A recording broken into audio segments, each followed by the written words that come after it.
Part 1. The Beginning of the Maya World. Imagine the deep jungles of Central America, where the air is heavy with mist and the cries of howler monkeys echo through the canopy. The night is never truly silent here, for the forest itself breathes with ancient voices. Beneath the towering ceiba trees, sacred to the Maya, believed to be the bridge between the heavens, the earth, and the underworld, small villages began to rise nearly 4,000 years ago. The people who would one day be known as the Maya were farmers first. They planted maize, beans, and squash in the fertile soil. Yet even then, their eyes were not fixed only on the ground. They gazed upward to the heavens, where the stars moved in silent patterns. They sensed that time itself was not a line, but a great circle, endlessly turning. Legend tells of Ixchel, the goddess of the moon, weaving the fabric of the world upon her loom of stars. At night, when the moon glowed, the Maya whispered that Ixchel was watching over them, guiding their dreams.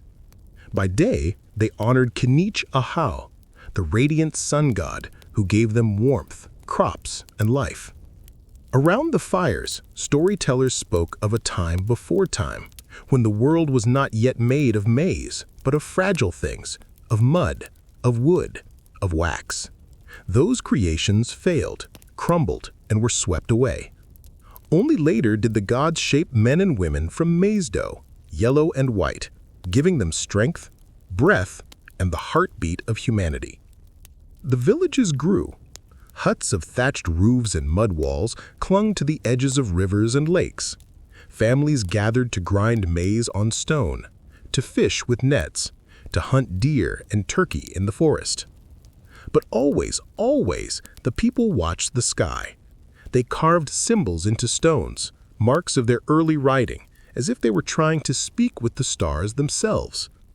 From the mist of those early centuries, a figure is sometimes imagined in Maya legend, a wanderer, neither god nor man, moving from village to village. Some call him the Keeper of Time. His face is hidden by a jaguar mask, his staff tipped with obsidian. To those who dream, he whispers the secrets of the calendar, teaching them that days are alive, each with its own spirit, its own fate. Was he real, or a story woven from the shadows? The villagers never knew, but his presence lingers in every tale of beginnings. Thus, the foundation of the Maya world was set.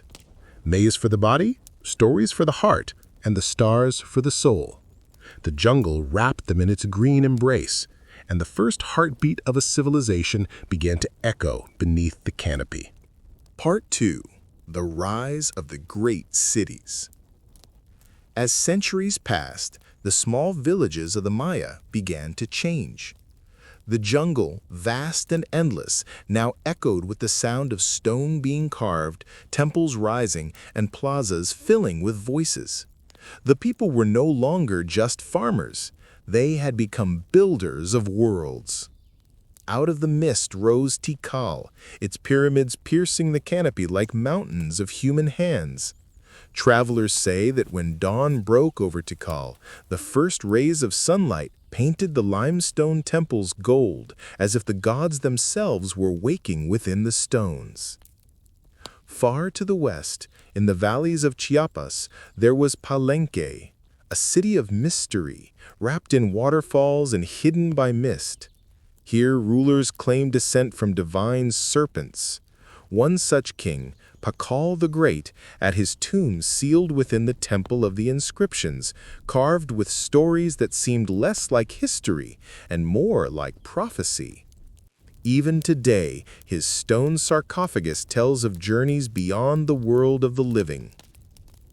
To the south stood Copan, where artists carved the faces of kings into towering stelae, upright stones covered with glyphs, each symbol a living breath of history. The stelae stood like guardians in the plazas, their shadows stretching long as if the ancestors themselves still walked among the living. And in the heart of the lowlands, hidden deep in the forest, lay Calakmul, the eternal rival of Tikal. Calakmul was vast, powerful, hungry for conquest. Its rulers were crowns of jade and obsidian, claiming the title Kul Ajau, the Holy Lord. They waged wars not for land, but for tribute, captives, and glory. Each city was more than stone. It was a living organism, priests chanting in high temples, nobles walking across white plaster roads called sakpleyob, merchants carrying cacao, jade, and obsidian, farmers working the fields beyond the walls. The rhythm of life pulsed like a heartbeat, each city rising like a star in the great constellation of Maya civilization. And yet, beneath this glory, there was always mystery. At night, when the plazas emptied, the wind would whisper through the temple steps. Some said it was the gods themselves, listening to their people. Others claimed it was the jaguar spirits of the forest, prowling among the stones, guarding secrets too dangerous to tell. It was during this age that the Maya believed their cities were not merely places to live, but sacred replicas of the cosmos. Each temple was a mountain, each pyramid a bridge between the human world and the divine. To climb the steps was to walk closer to the gods. To descend was to touch the underworld. Thus the jungle was no longer silent. It had become a land of cities, rising like islands from the green sea of trees. And with them rose ambition, power, and the slow approach of rivalries that would one day shake the very foundations of the Maya world. Part 3. Religion and Myths of the Maya. For the Maya, the world was not solid stone, nor soil, nor flesh alone. It was a living weave, a tapestry of gods, spirits, and hidden pathways that stretched across the heavens, the earth, and the underworld. Every breath of wind, every drop of rain, every movement of the stars had meaning, for the cosmos itself was alive. At the center of their vision stood the world tree, the sacred ceiba. Its roots plunged deep into Xibalba, the shadowy underworld of death and trial. Its trunk stood firm upon the earth, the realm of humans, and its branches reached into the sky, where the gods of sun, moon, and stars moved in endless cycles. To the Maya, life was never linear. It was a circle, a spiral, a return. They told stories of creation in the Popol Vuh, their sacred book of beginnings. The gods first shaped humans of mud, but the bodies melted away with the rain. They tried again, this time carving humans of wood. These wooden people walked, spoke, multiplied, but they had no souls, no hearts, no gratitude. The gods destroyed them, sending fire, storms, and jaguars to devour them. Only at last did the gods grind the kernels of maize, white and yellow, mixing them with water to form flesh and blood. From maize, they shaped the first true men and women. And so the Maya knew they were the people of maize, children of the earth's sacred grain. Yet creation was not only about beginnings, it was about struggle. The twin heroes, Hunahpu and Xibalamque, journeyed into Xibalba, the underworld, to face the lords of death. They played the sacred ball game against the gods, tricked them with cleverness, and even after being slain, they rose again. One became the sun, the other the moon. Through their myth, the Maya saw that death was never the end, only a passage, a step in the eternal cycle. Their gods were many and shifting, each wearing masks of nature. Chak, the god of rain, whose lightning axe split the sky. Kukulkan, the feathered serpent, who moved between heaven and earth, bearer of wisdom. Ixchel, the moon goddess, patroness of weaving, fertility, and medicine. Apuch, the skeletal lord of death, whose presence chilled the night. Even time itself was alive. Each day carried its own spirit, its own fate. Priests, the keepers of knowledge, read the sacred calendar to see whether a day was blessed for planting, for war, for birth, or for sacrifice. To be born on one day was to inherit its destiny, for the calendar was the breath of the universe. In their temples, high above the jungle, priests burned incense of copal, the sacred resin. The smoke curled upward, carrying prayers to the heavens, while drums echoed across the plazas. Shadows danced upon the stone as chants rose into the night, a language meant not for human ears, but for gods and ancestors. Yet within all this faith, there was always a touch of mystery, a whisper of things unseen. Travelers told of nights when the jungle fell silent and a serpent of fire slithered across the sky, the soul of Kukulkan himself descending from the stars. Others claimed they heard voices in caves, the mouths of Xibalba, where the veil between worlds grew thin. For the Maya, there was no barrier between the natural and the supernatural. To plant maize was also to honor the gods. To fight in war was to replay the battles of the heavens. To live was to walk through a dream woven by divine hands. Thus, their myths were not just stories. They were the very framework of reality, a cosmic map guiding their every step, their every heartbeat. And in the silence of the jungle night, with the stars wheedling above, one could almost believe those myths still breathe, waiting for dreamers to listen. Part 4. The Social Order of the Maya. The Maya world was more than temples and gods. It was also a society carefully woven, a living hierarchy in which each soul had its place, as if every person was a thread in the great cosmic loom. At the summit of this order stood the Aho, the sacred king. To his people, he was not merely a ruler, but the very axis of the world, the one who bound earth to heaven. When he appeared in the plazas wearing robes of jade and feathers, it was as though the gods themselves had walked among mortals. His blood, his breath, his very heartbeat were offerings to keep the universe in balance. Each king claimed descent from divine ancestors, often serpents, jaguars, or celestial beings. And on his brow rested the heavy crown of jade, cold as stone yet blazing like the sun.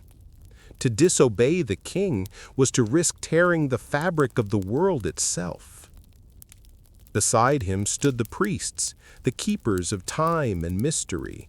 They read the sacred calendars, calculating the fate of harvests, the best days for war, and the destinies of newborn children. They carried staffs carved with glyphs, wore robes embroidered with the symbols of stars, and spoke in riddles that echoed like the voice of gods.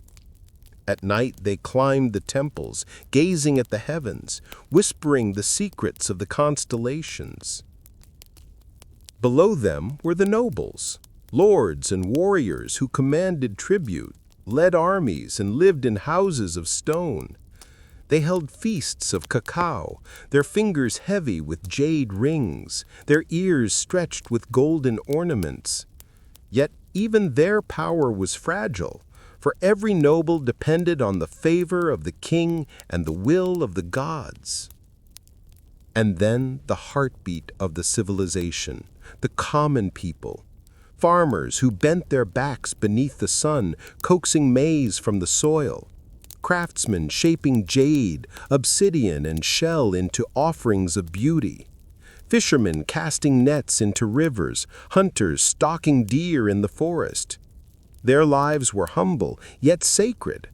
For each kernel of maize, each thread of cotton, each stroke of the artisan's hand was part of the great offering to the gods. There were also the slaves, often captives of war, whose fate was service or sacrifice.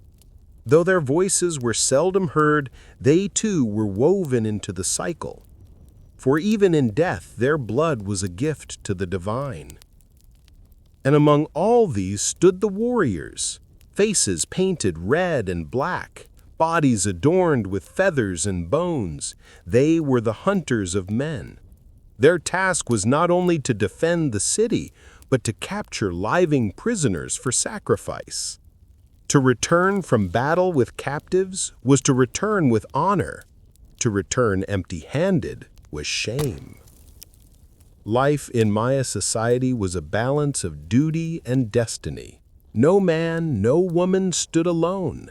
Every role, from the king's throne to the farmer's field, was a note in the symphony of the cosmos.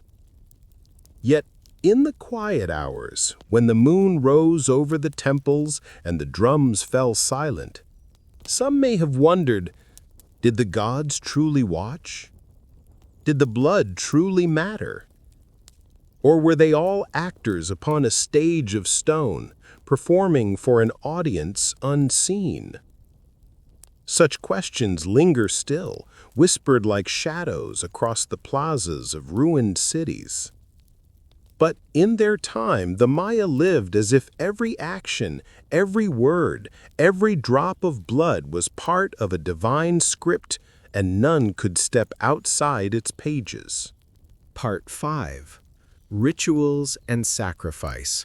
Blood for the Gods. In the world of the Maya, life was a gift, but also a debt. The gods had shaped humanity from maize, had breathed into their lungs, had given them the fire of existence. But such a gift was never free. The gods demanded repayment, and their price was blood. For the Maya, blood was sacred essence. It was the river of life, the bridge between man and divinity.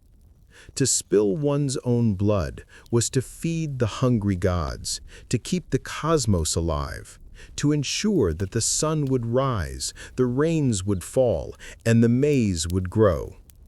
Thus, kings and nobles performed the most solemn rituals. In the plazas of stone, before thousands of watching eyes, they drew sharp blades of obsidian or stingray spines across their flesh. They pierced their ears, their tongues, even the most intimate parts of their bodies. The blood fell onto bark paper, which was then burned. The smoke curled upward, carrying the essence of life into the heavens. But not only nobles were called to sacrifice. The gods hungered for more than blood drops. They hungered for hearts. And so, in the shadow of the pyramids, warriors brought forth captives. Men taken in battle were dressed in bright feathers, their faces painted as offerings. They were not killed in secret. Their deaths were public theater, a sacred drama of life and death. At dawn, drums thundered across the plazas.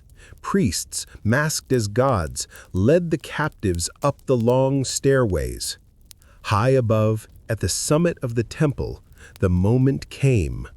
The body was laid upon the stone altar, arms held wide. With a blade of obsidian, sharp as moonlight, the chest was opened. The heart, still beating, was lifted to the sky. Blood streamed down the temple steps, a red river offered to the sun. Not all sacrifices ended in blood. Some captives were thrown into the deep waters of cenotes, sacred sinkholes the Maya believed to be portals to the underworld. Gifts of gold, jade, and pottery sank with them, disappearing into the darkness, swallowed by the gods of the deep. There were also the ball games, matches played in stone courts where a heavy rubber ball was struck by hip, shoulder, and thigh. The game was no mere sport. It was a ritual, a reenactment of the cosmic struggle between life and death, between the twin heroes and the lords of Xibalba. Sometimes the losing team, or even the winners, would be sacrificed, their deaths sealing the sacred bond between play and destiny. To modernize, these rites seem cruel. Yet for the Maya, they were acts of devotion, acts of necessity. The gods had given the world its heartbeat. Humanity's duty was to echo it, with blood, with fire, with the final gasp of a sacrifice. And when the rituals ended and the smoke drifted into the sky, the people in the plazas bowed their heads. The drums ceased. The silence that followed was not horror, but awe. They believed they had witnessed the feeding of the cosmos itself.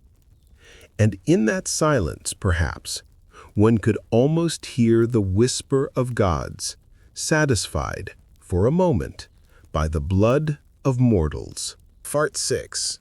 Knowledge and Science, the Astronomers of the Jungle. Beneath the vast night sky of the Maya lands, the heavens unfolded like a living codex. To the Maya, the stars were not distant fires, but gods, ancestors, and omens written upon the fabric of eternity. And so they watched. They counted. They measured. They listened to the slow breath of the cosmos. The Maya were masters of time. They created not one calendar, but many, weaving them together like threads of a loom. Tzolk'in, a sacred cycle of 260 days, guided ritual and fate. Each day carried its own spirit, its own destiny, as if time itself was alive. To be born on one day meant inheriting its essence forever. The Hab, a solar calendar of 365 days, marked the seasons of planting, harvest, and ceremony. And beyond these was the long count, a reckoning of centuries and millennia, stretching back to the mythic moment of creation. The Maya wrote dates as if carving eternity itself into stone. To them, time was not a river flowing forward, but a great wheel turning endlessly. Every event, birth, death, war, drought, feast, was part of patterns that repeated across the ages. Their priests were astronomers, climbing the high pyramids at night to watch the sky. They tracked the cycles of the sun, the moon, and above all, Venus, the morning star. To the Maya, Venus was not a cold planet, but a fiery warrior, a herald of battle. Its rise in the dawn sky foretold war, sacrifice, and destiny. They built temples as observatories. In Chichen Itza, the circular tower of El Caracol aligned with the movements of Venus and the equinox sun. At Uxmal and Copan, stairways and windows framed the solstices so that on certain days, light itself became a sacred messenger, cutting across the stone. Mathematics was their language of the divine. The Maya devised a vigesimal system, counting not by tens, but by 20s, with dots, bars, and a shell symbol for zero, one of the earliest true zeros in the world. They mapped time, trade, and ritual. To them, numbers were not just tools, but living beings. 3 was the hearth, 5 the hand, 13 the levels of heaven. And in their codices, books of folded bark, they painted glyphs of stars, eclipses, rituals, and gods. Priests turned these pages like stepping through doors of knowledge. Most were burned by the conquistadors, who saw only superstition. Yet a few survived, fragile voices of a civilization that spoke in numbers and stars. But even beyond science, there was mystery. The Maya did not separate knowledge from magic, astronomy from prophecy. To calculate an eclipse was also to read the will of the gods. To mark the path of Venus was to foresee blood upon the earth. Imagine a night in the jungle. The fireflies drift among the trees, the drums fall silent, and a priest climbs the temple stairs. He lifts his eyes to the heavens. The Milky Way stretches above like a cosmic serpent winding across the sky. And in that moment, the heavens are not far away. They are a mirror of Earth, a reflection of the same eternal circle. Thus the Maya became astronomers of the jungle, keepers of time, dreamers of stars, whisperers of fate. Their knowledge was not only of the world around them, but of the unseen world that turned silently, endlessly above their heads. Part 7. War and Politics. Rivalries of the City-States. Beneath the splendor of temples and the silence of stelae, the Maya world throbbed with conflict. Their great cities, Tikal, Calakmul, Copan, Palenque, Caracal, were not peaceful neighbors. They were rivals, locked in a struggle as old as the jungle itself, a struggle for tribute, captives, and cosmic glory. Each Maya city was a kingdom unto itself, ruled by an Ahau, the sacred lord. Though they shared gods, calendars, and language, they rarely shared peace. Alliances shifted like shadows at dusk. One year, Tikal might stand beside Caracal. The next, they would be sworn enemies, their warriors painting their faces red and black as they prepared for battle. War among the Maya was not always about destroying cities. It was about humiliation and capture. To seize the enemy king alive was the ultimate triumph, a victory that echoed not only in human memory, but in the heavens. The captured lord, bound and bloodied, would be paraded before the victors, his fate sealed upon the stone altar. The rivalry between Tikal and Calakmul became legendary. Tikal, with its soaring temples, sought to dominate the lowlands. Calakmul, hidden deep in the jungle, challenged that power. For centuries, these two giants clashed, drawing other cities into their web of alliances and betrayals. Wars raged, captives were sacrificed, and the balance of power swung like a pendulum of blood. Caracal, once a smaller kingdom, rose to prominence after defeating mighty Tikal in the 6th century.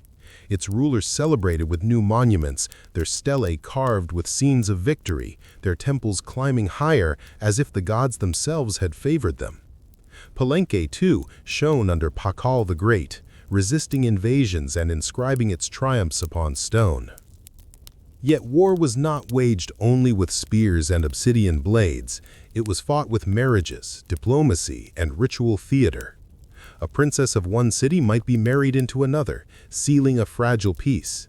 Tribute in cacao, jade, and feathers might delay a war, but never erase rivalry. And still, beneath each alliance lay the seeds of betrayal. The warriors of the Maya painted their bodies with lime and soot, adorned themselves with feathers of the quetzal, and strode into battle with spears tipped in obsidian, sharper than steel. They marched through the jungle in silence, their footsteps muffled by moss and leaves, until the sudden clash erupted. Drums, cries, the thud of spear against shield. Captives screamed as they were bound, knowing their fate was already written in the stars. The plazas of the cities remembered these wars. On the stelae, kings were carved standing upon kneeling captives, their faces proud, their eyes lifted to the gods. The message was clear. Victory was not only earthly, but cosmic. The gods had chosen, and blood had been spilled to honor their will. And yet, in this endless dance of war and power, cracks began to form. The hunger for conquest drained the people. The fields lay untended, the temples unfinished. For while kings sought glory in the clash of armies, the earth demanded care, and the gods demanded balance. In time, the rivalries that had once fueled greatness would also hasten decline. The jungle waited, silent and patient, ready to reclaim what men had built. Part 8. The collapse of the classic Maya cities. By the 8th and 9th centuries, the Maya lowlands, once filled with the sound of drums and chants and bustling markets, began to fall silent. The great cities, with their towering pyramids and endless stelae, were slowly abandoned. The plazas grew empty, the temples unfinished. The jungle crept closer, whispering through cracks in the stone. What happened to the Maya? Why did the great cities fall? The answers are many, layered like the carvings upon their temples. Some say it was war, the endless rivalries draining the blood life of kingdoms. Captives taken, fields burned, armies scattered. The people grew weary of their lord's hunger for glory. Others whisper of droughts, years when the rains failed, when reservoirs ran dry, when the maize withered beneath the merciless sun. Archaeologists have found signs of this: parched soils, dry cenotes, silent fields. There were also the burdens of the people themselves. Kings demanded ever more temples, more rituals, more sacrifices to appease the gods. The commoners bent beneath the weight of tribute, maize, labor, blood. Perhaps at last they could bear no more. Perhaps entire communities simply walked away, leaving their kings to rule empty stones. But the Maya did not vanish overnight. The collapse was slow, a fading of light. One city after another dimmed. Copan, once radiant with art, fell into ruin. Palenque, the jewel of Chiapas, grew quiet. Even mighty Tikal, its temples like mountains of stone, was abandoned to the vines and ceiba trees. And yet, the jungle was not an enemy. It was patient. It stretched its green arms around the temples, swallowed stairways in roots, and covered plazas with silence. The voices of priests and kings were gone, but the whispers of the forest remained. The Maya themselves did not disappear. Families moved north, east, and west into new lands. The cities of the lowlands died, but others, like Chichen Itza and Uxmal in the Yucatan, rose in their place. Civilization shifted, changed, endured. Still, the sight of abandoned cities must have haunted those who stayed behind. Imagine a lone traveler walking through the jungle to find a once great plaza overgrown, its stelae toppled, its temples silent.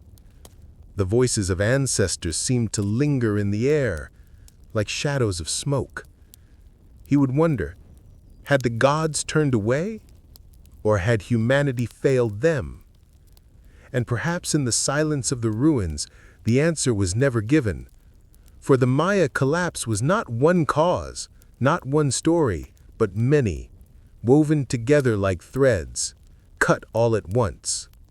A mystery carved in stone, left to the jungle, left to time. Part 9. The Coming of the Spaniards and the Final Kingdoms of the Maya. Centuries after the classic cities fell into silence, the Maya still lived, still prayed, still built new centers of power. In the northern Yucatan, Chichen Itza, Uxmal, and Mayapan rose as new kingdoms, keeping alive the old traditions of gods and calendars.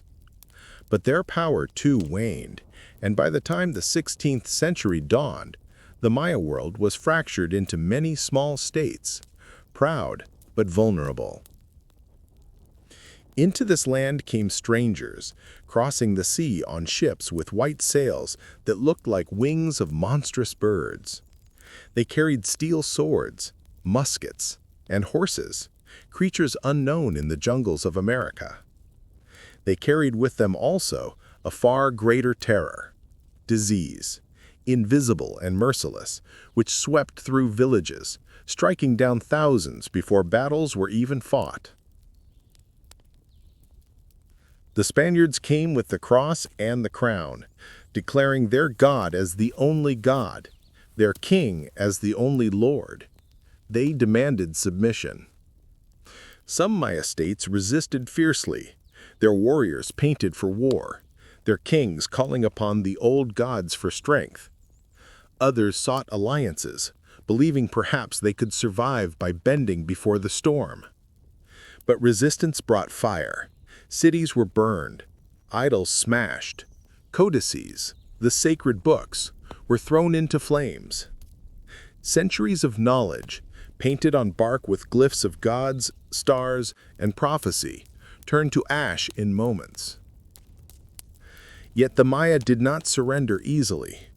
For decades they waged guerrilla wars, striking from the forests, fading back into the shadows. The Spaniards conquered cities, but the jungle was vast, and rebellion flared again and again. The last great Maya kingdom was Tenochtitlan, also called Tayasal, deep within the forests of modern Guatemala.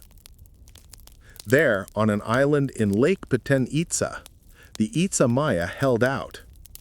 For nearly 2 centuries after the fall of Tenochtitlan and the Aztec Empire, the Itzá resisted. Their canoes glided across the waters. Their priests chanted the old rites. Their kings still wore crowns of feathers and jade. Only in 1697, long after most of the New World had been claimed by Spain, did Tenochtitlan fall. Spanish ships armed with cannons crossed the lake. The battle was short, brutal, and final. With its fall, the last independent kingdom of the Maya was extinguished. Yet even then the spirit of the Maya did not die. In secret, in the forests and villages, old rites survived. The people whispered the names of Chak and Ixchel, even as they were forced to kneel before new saints. They remembered the cycles of time, even as foreign calendars were imposed upon them.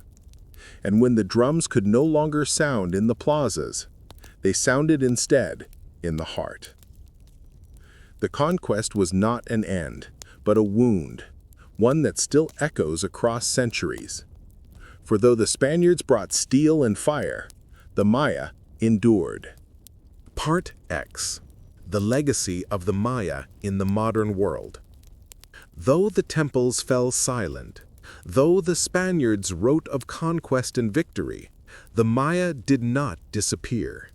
They live still, not as ghosts of a forgotten world, but as millions of people across Guatemala, Belize, Honduras, El Salvador, and southern Mexico. Their languages, more than 30 distinct tongues, are still spoken today.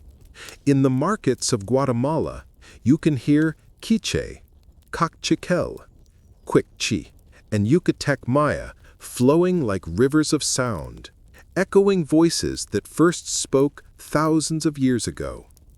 Each word is a thread binding present to past, carrying memory in every syllable. Their clothing carries ancient meaning. Brightly woven textiles, huipiles, embroidered with symbols of maize, serpents, and stars. Women weave not only for beauty, but to preserve stories. Every thread a prayer, every pattern a fragment of the cosmic order their ancestors once carved into stone. In villages, ceremonies continue in hidden ways. Shamans burn incense of copal, the same resin once offered on temple altars. They pray to the spirits of mountains, rivers, and rain, calling upon the gods by names whispered through centuries of silence. In the fields, maize is still planted with ritual care, for the Maya know they are, and always will be, the people of maize. The great cities, though fallen, have not lost their power. Tourists walk the plazas of Tikal, Uxmal, Chichen Itza, staring at temples half swallowed by trees. Yet for the Maya descendants, these are not ruins. They are sacred places. They are sleeping giants, their stones still alive with the breath of ancestors. The calendar, too, survives. Some Maya priests still count the sacred 260-day cycle, still read the fate of a child at birth, still mark the days for planting, for marriage, for journeys. To them, time has never broken. The wheel still turns. Even in modern struggles, the spirit of the Maya endures. In the highlands of Guatemala, communities fight for land and tradition. facing oppression and violence, yet refusing to let their heritage die. Their resilience is a quiet defiance, a whisper against centuries of conquest. And perhaps, when night falls and the stars blaze over the jungles, the Maya look up and see what their ancestors once saw: the Milky Way, the cosmic serpent winding across the sky, the constellations not of Greek heroes, but of maize, jaguars, and gods, the same sky, the same breath of eternity. Thus, the Maya are not lost, they are not vanished. Their legacy is not only stone and glyph, but living voices, hands that weave, lips that pray, children that speak the ancient words anew. The world remembers them as ruins, but they remain as people, and in their blood still flows the heartbeat of maize, the rhythm of drums, the cycle of the gods. Part 11. The Mysteries of the Maya: Prophecies, Secrets, and Legends. The Maya left behind not only temples and stelae, but questions.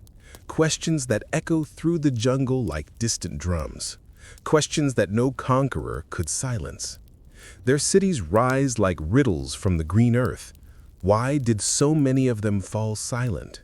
Was it drought, famine, endless war, or something deeper? A mystery hidden in the very cycles of time they studied so carefully. Some whisper that the Maya themselves chose to leave, guided by prophecy, abandoning their stone cities as offerings to the gods of the jungle. Their calendars carry secrets that stir the imagination even today. The long count, with its vast cycles of time, seems less like a calendar and more like a vision of eternity. When one great cycle ended in 2012, many around the world feared it foretold the end of days. Yet the Maya descendants smiled, for to them it was never the end, but a renewal, the closing of one circle, the turning of another. Legends speak of hidden libraries of knowledge, texts buried before the arrival of the Spaniards. Some believe in codices yet undiscovered, sealed in caves or cenotes, waiting for the right eyes to find them. Others whisper of temples still sleeping beneath the earth, their steps covered in roots, their secrets untouched by time. The gods of the Maya, too, remain half-hidden.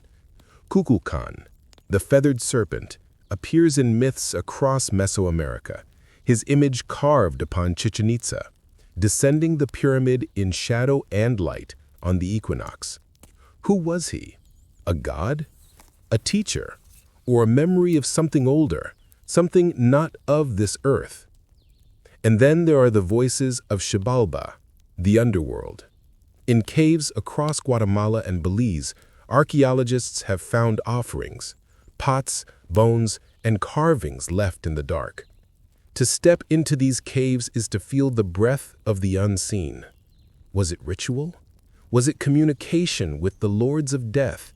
Or was it something still more mysterious, a doorway, not only in story, but in truth?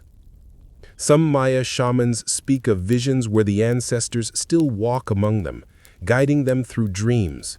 They tell of jaguar spirits guarding the ruins, of rivers that whisper, of stars that carry messages. To those who listen, the Maya world is not gone. It is simply layered, hidden, awaiting those who have eyes to see. Perhaps the greatest mystery of all is this: how could a people so bound to cycles of time, so devoted to balance between heaven and earth, fade from power, and yet endure as voices, faces, and hearts to this very day? Was their fall a tragedy or part of a larger pattern they had already foreseen? The ruins do not answer. They stand in silence, the wind moving through the trees, shadows stretching long at sunset. And in that silence, the mysteries remain, unsolved, waiting, like glyphs not yet read, like stars not yet mapped. Part 12. Closing Reflections. The eternal dream of the Maya.